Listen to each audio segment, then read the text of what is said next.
Licença, vou lhe pedir, licença você me dá, licença dona da casa, pra eu entrar no seu canzoá.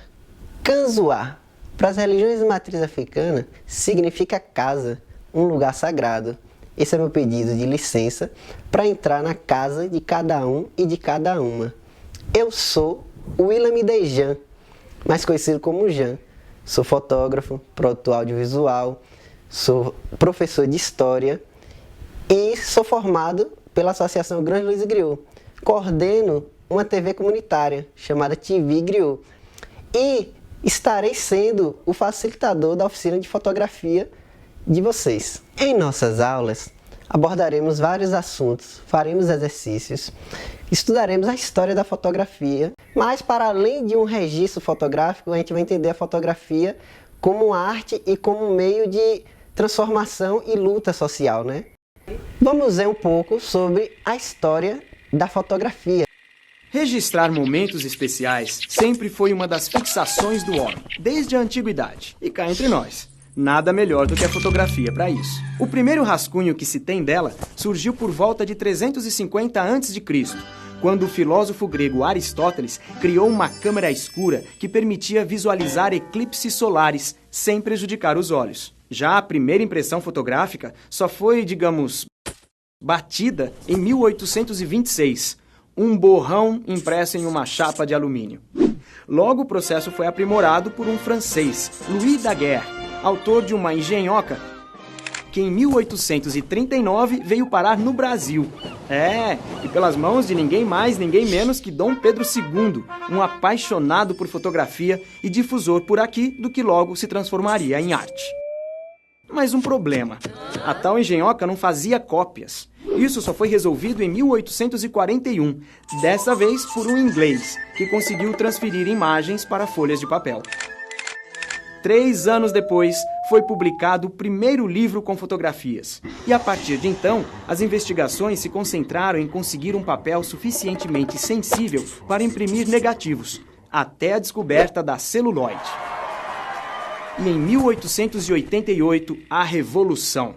George Eastman, fundador da Kodak, criou aquele filme enrolado no carretel que a gente levava para revelar, revolucionando e, acima de tudo, popularizando a fotografia em todo o mundo. Outro avanço à altura, só quase um século depois, com a fotografia digital, que logo viraria uma febre.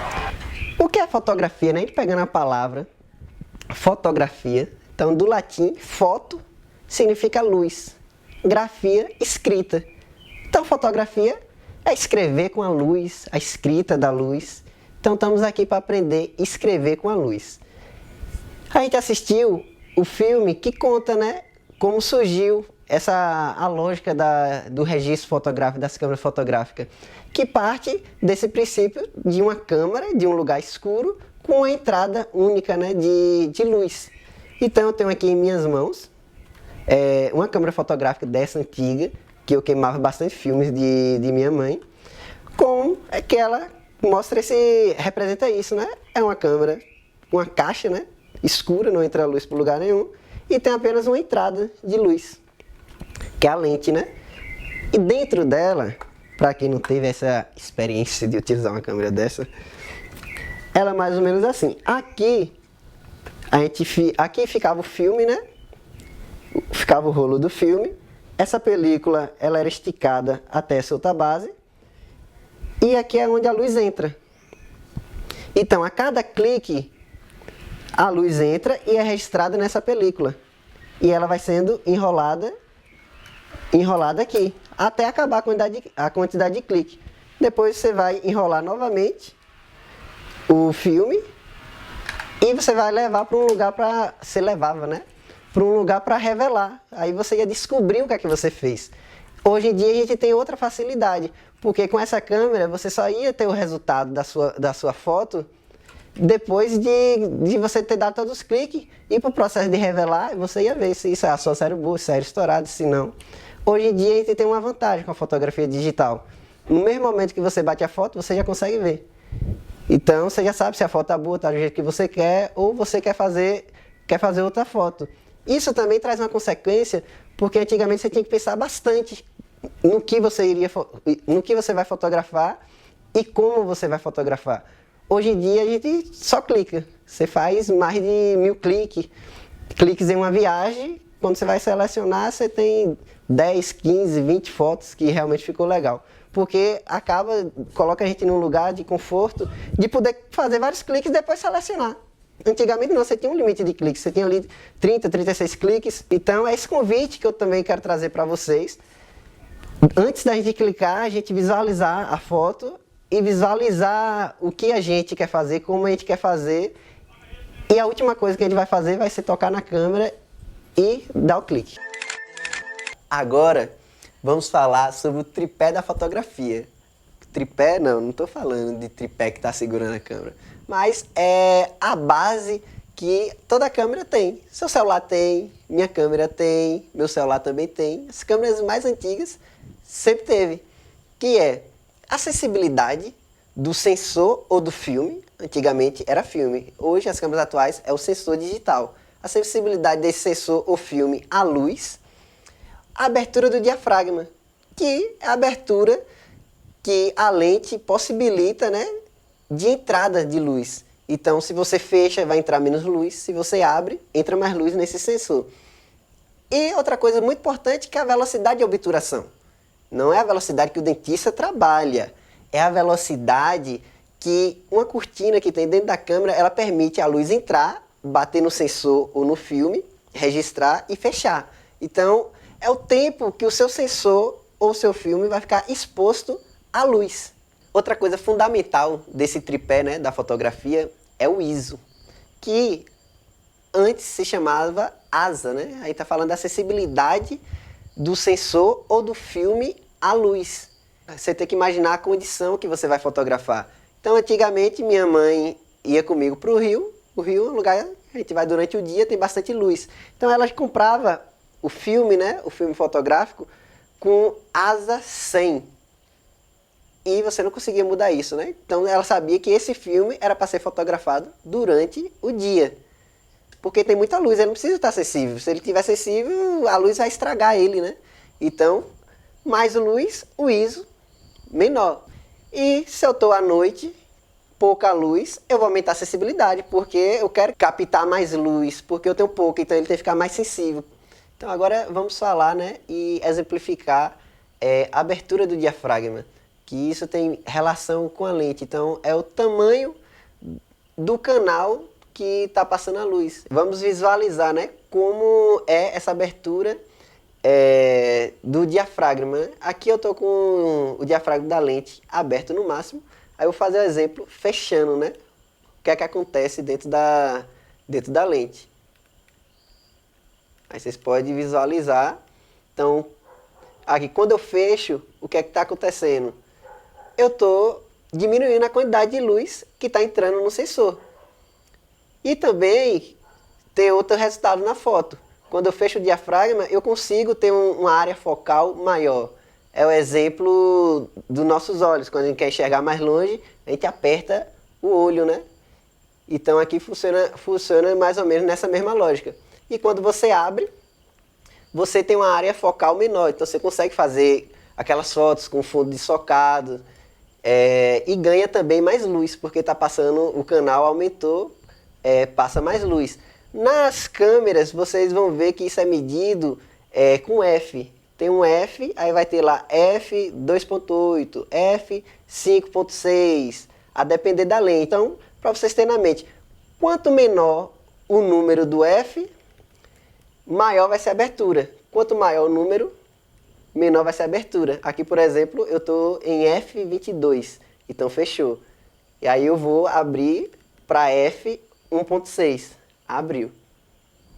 Outra função que as câmeras têm, né, utilizam para controlar essa entrada dessa luz que vai até o filme ou que vai até o sensor é a velocidade de obturação. Aí eu vou fazer uma foto com a velocidade de obturação muito rápida. Vai ser 1 segundo barra 8.000. Então, 1 segundo dividido por 8.000. Então, meu sensor vai ficar exposto por um breve período de tempo.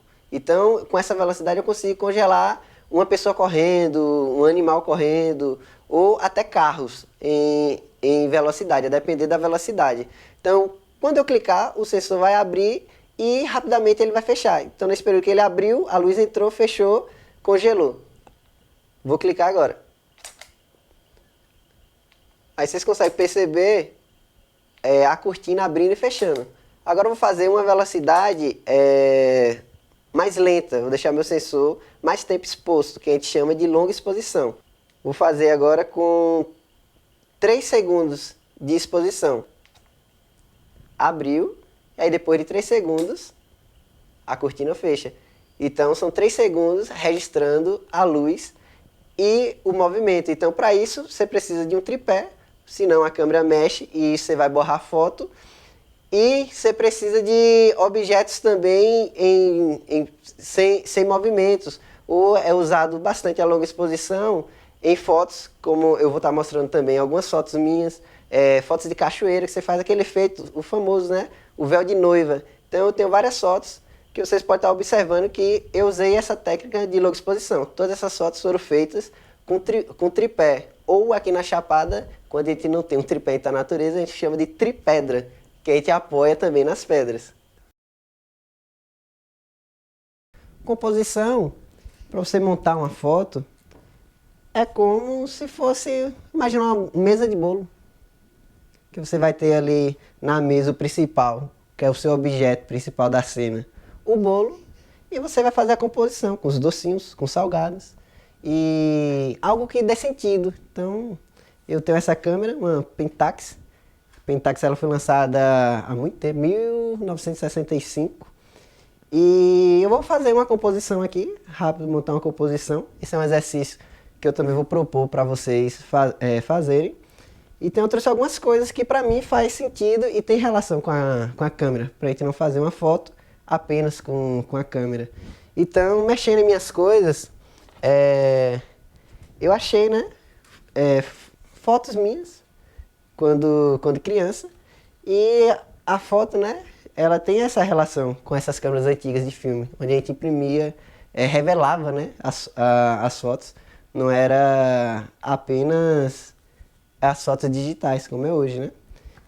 Então a gente começa a fazer a nossa composição, né, arrumar ali a nossa mesa de bolo. Temos que pensar, né, também na luz. Aqui a gente tem a luz entrando, né, nesse sentido aqui, temos uma fonte de luz, uma janela. E para complementar, além das fotos, eu tenho também uma lente antiga, que é para essas câmeras de filme, que eu também vou montar a mesa do meu bolo com ela. Outra coisa que eu achei em minhas coisas, nas coisas de minha mãe na verdade, películas de filmes, para quem não conhece, nunca teve contato. Então aqui é a película do filme, né, que fica dentro da câmera. E aí eu vou montando a minha composição. Com o que eu estou em casa, como a gente está em isolamento ainda, né? Então a gente vai fazer o nosso teste dentro de casa. Para finalizar minha composição, temos o famoso filme, né? Aqui. Agora vamos capturar a nossa imagem. Já vimos, né, as formas que a gente tem de fazer esse controle de luz. Temos a velocidade. Temos também a abertura, né, do diafragma. Eu estou aqui com uma lente 50 mm. Ela abre até 1.8, então a abertura de diafragma é bom, consegue capturar bastante luz. E o nosso ISO, que é a nossa acessibilidade do nosso sensor à luz, né? As câmeras elas têm um limite ali também de qualidade, né? Quanto mais sensível, também mais granulado a gente vai conseguir para nossa foto. Então vou mostrar o quadro que eu montei aqui para vocês. Então primeiro a gente vai fazer o foco, né? Aí o foco eu vou estar fazendo no objeto principal da imagem, que para mim aqui é a câmera.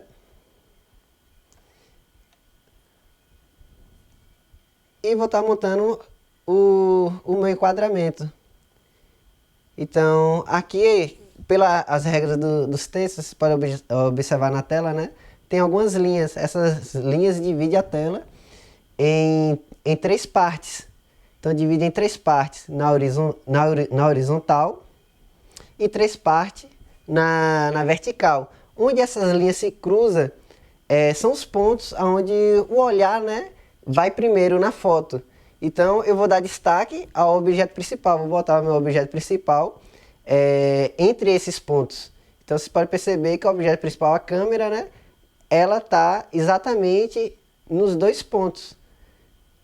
Então, você pode utilizar só mudando aqui o enquadramento, né? Colocando a câmera apenas nesses pontos aqui da esquerda.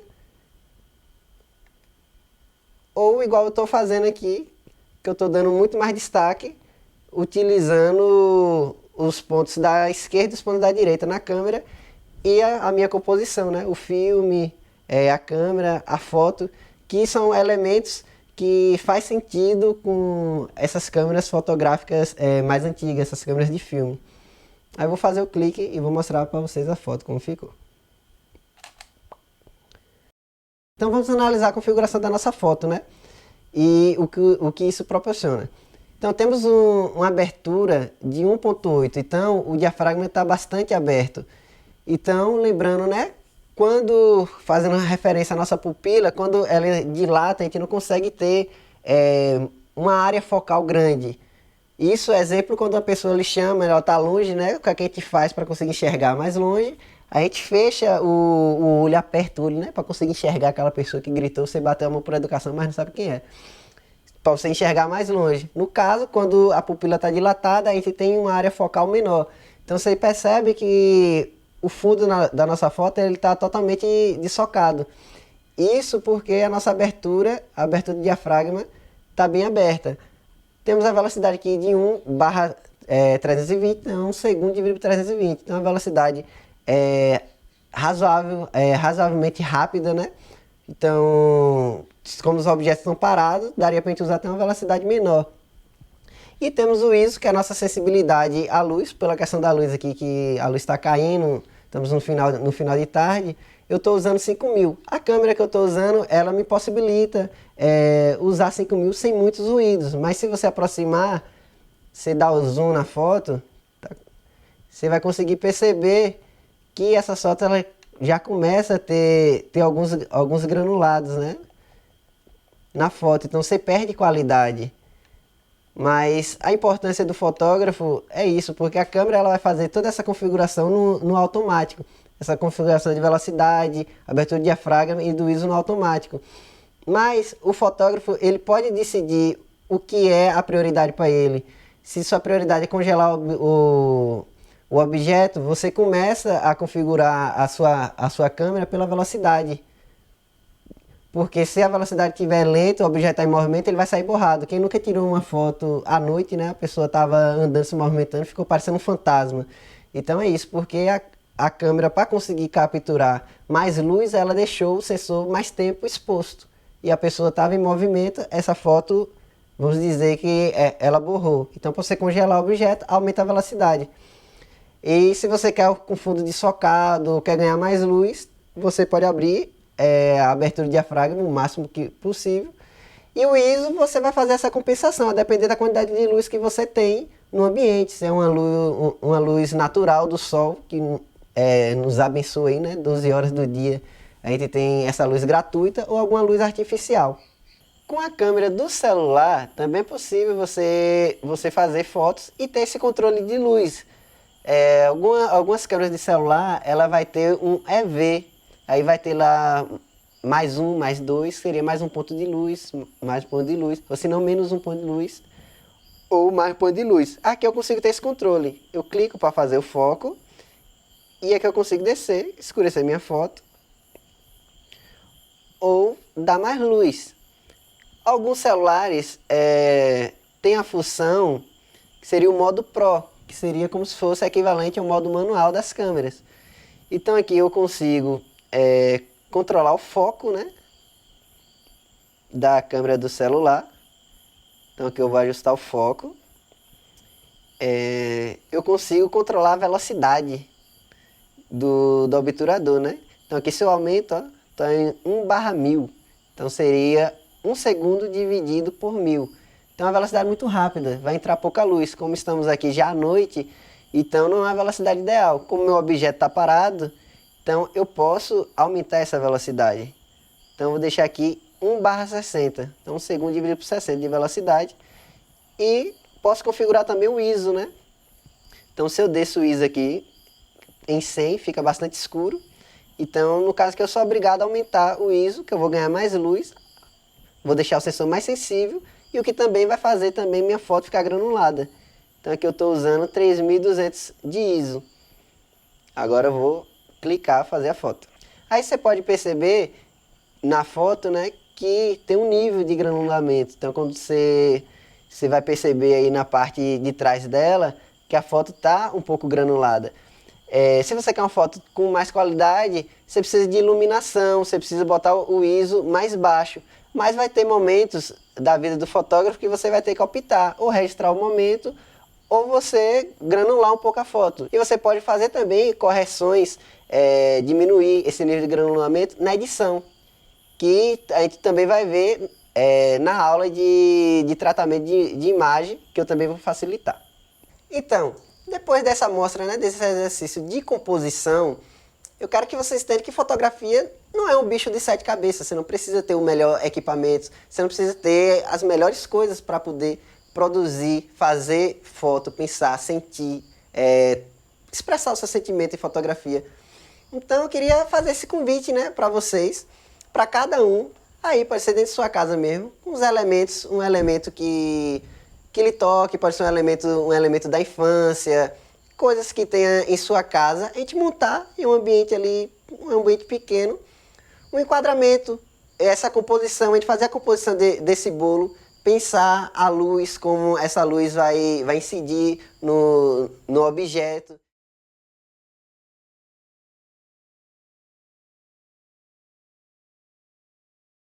Então seria esse o convite, né? Aí fazer essa foto com celular, ou quem tem câmera, com câmera fotográfica, e a gente fazer esse compartilhamento de experiência, como foi para cada um. E essa riqueza, né? Porque ninguém é uma caixa vazia, cada um já tem a sua experiência, a sua vivência. Então a sua fotografia ela vai vir a partir do seu lugar, a partir da sua vivência. Então é trazer isso, esse sentimento, né, de cada um através de fotografia. Gente, essa foi, né, a nossa primeira aula. Espero que todos tenham gostado. Espero ter o retorno de vocês em nossa aula presencial no dia 11. E fechamos aqui, né, a nossa aula. E iniciei tirando uma cantiga dos terreiros de Jaré, daqui de Lençóis, que eu aprendi. E para finalizar, eu também me despeço com a cantiga do Jaré, que é uma religião de matriz africana, nossa, né, da Chapada Diamantina, exclusiva daqui. A música diz mais ou menos assim: pelas ondas do mar eu vim, pelas ondas do mar eu vou me embora. Eu agradeço a todos vocês, eu agradeço a Deus até outra hora.